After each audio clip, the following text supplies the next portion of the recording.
Welcome back to our discussion on life in the Gaza Strip 1 year after the Israeli attacks which reduced much of its infrastructure to rubble. I'm joined by Dr. Ayad Sarraj, a prominent human rights activist and psychiatrist based in Gaza, who's also involved in the reconciliation efforts between Fatah and Hamas. And Dr. Ezzaldine Abu Al-Aish, who's a gynecologist who practiced medicine both in Israel and the Gaza Strip until the Israeli army shelled his home, killing 3 of his daughters and a niece. He's joining us from Toronto in Canada, where he's working currently. As we get back to our discussion, we've got on the line from Saudi Arabia, Majid. Majid, go ahead, please. Yes, Mr. Khan. Thank you for your program. Pleasure. Go ahead, Yes, sir. I have a question. You know, every time I turn a news channel, we always have these talks about, you know, what Israel has been done, what they've done to Gaza, to Palestine, to Jerusalem. And honestly, you know, these people, they have strategy, they have objective, and they have a plan, and they are doing it. And they are not speaking so much as we do in Arabic channels or, you know, debates and dialogues. When we are going to see a strategy to build, you know, Palestine, Okay. instead of, you know, in having all this dialogue and debates for 60 years. Right. Majid, thank you. I'm going to ask Dr. Ayad Sarraj on this point. It relates to something you said earlier, sir, that, you know, that there's been a lot of discussion, and Majid is saying there's a lot of talk, but it seems to be no visible strategy for moving forward in trying to create some sort of Palestinian homeland. Well, there's so much energy in the Palestinian communities everywhere in Gaza, in the West Bank, and anywhere they live for building. There's so much spirit for the future. And I know for a fact that, for instance, Dr. Salam Fayyad, the Prime Minister in Ramallah, is doing so much in order to put the infrastructure of building the institution for the Palestinian state. And he said that within 2 years we can be ready for the unilateral declaration of a Palestinian state. However, he needs to be helped by all the Palestinians. We are individuals are so good, but sometimes it is difficult for us to work in a group, and this is what we need is discipline. The discipline of democratization, transparency, and accepting the other, rather than being only concentrate on the differences. We can, you know, we can really help each other to be one, and encourage each other to show all our talents together. Mm-hmm. We can complement each other instead of fighting each other. This is what we need, a new spirit of leadership that can accommodate all our energy and all our spirit in building Palestine and pursuing the march for freedom and for statehood. And Dr. Ezzaldine Abu Al-Aish, let me ask you to take a question that's coming from our live station. What you mentioned, the strategy. Concerning the strategy, what you mentioned, I think to have a strategy and the planning, we need security stability. And to have security stability, to guarantee the sustainability of your planning and the implementation of your strategies and the plans. That's what do we need as Palestinians, security, stability, and the freedom. Now, Dr. Ezzaldine, you have the rare perspective of having worked in both the Palestinian areas and in Israel itself as a doctor. And I wonder if you could take a question that we got from our live station chat room, where people around the world are discussing this. And a viewer in the United States, going by the name of Gio on the live station chat room, says, where was the global rage when suicide bombers were killing everyone in Israel? Give me a perspective from your friends in Israel and people you know in Israel on how they view the way things were going, not only in Gaza, but in the years before, where there were suicide bombers. I am a physician, and when I am dealing with a case to reach a diagnosis, I take history, symptoms, signs, and reach a final diagnosis. These suicidal bombs are symptoms of the main disease. We must look for the roots of the disease. But concerning what happened, as a physician with my colleagues in Israel, they are human beings as I am, and they have full passion and support, and even within the borders of the hospitals where we deal with patients with the privacy, with equality, can we deal with it outside? Can our leaders in both sides learn from doctors and treat our people in both sides with the same privacy, equality, and justice? Now, Dr. Ayad, let me ask you what you made of the report that was commissioned by the United Nations and led by Richard Goldstone on how the Gaza conflict was conducted. Do you expect anyone ever to be accountable on either side? Well, I think it is very clear that Goldstone, Mr. Goldstone, Judge Goldstone was so clear about it in a very comprehensive and systematic manner, and very highly professional and widely respected report.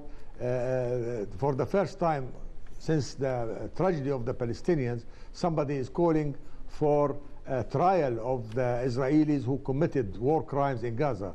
And if Israel is not going to do it itself, then the Security Council is recommended to refer the case to the International Criminal Court. This is a very important step in exposing, first of all, that Israel has never, and particularly in this war, respected the human rights and the lives of humanity and the humanitarian conditions in Gaza, and committing by the war crimes and crimes against humanity. I know that Hamas can defend itself by saying that we are part of the resistance, and that there is nothing to fight except to send these rockets, and there are no army to combat. When there is an army to combat, we can go to battle with them. But since we are put in this cage called Gaza, the only thing we have is to send these rockets, which is homemade and so on. But we need a proper and transparent investigation of the matter now, and I hope that at the end of the day we'll find the accountable party, and I think most probably it will be some Israeli generals and politicians who committed first the decision to go into war, and then the decision to bomb civilians and kill so many Palestinians during this war, including children, and wounding thousands of them, and demolishing homes and so on. Israel needs to be punished. Israel has managed all these years to get away with impunity. It is time now to take account and to take the responsibility and to be punished for its crimes in Gaza and Palestine generally. Okay, Kirubin is on the line from Egypt. Kirubin, what would you like to ask? Okay, my question is the focus of the two speakers has been a call for reconciliation between Fatah and Hamas. But my understanding of the situation is, why don't they try to convince Hamas to just abandon, to try to whatever, or resist the Israeli occupation by force, because this will never work. Okay, let me ask that to Dr. Ezeldin. And I mean, ultimately, what Kirubin is saying is that the use of Hamas's rockets, that Hamas's military action is an excuse for Israel to actually take action against the Palestinians. Perhaps someone should tell Hamas to abandon that approach. What I can say, that military ways and violence proved its failure and is futile, not just within the last year, decades ago. And I fully believe that words are stronger than bullets. We must change our course, because our case is a just case, and we must use the right weapon to get our rights. Now, Dr. Ayad, let me ask you, as a psychiatrist, how you've been affected, how your own psychology has been affected a year on, looking at considering what you went through.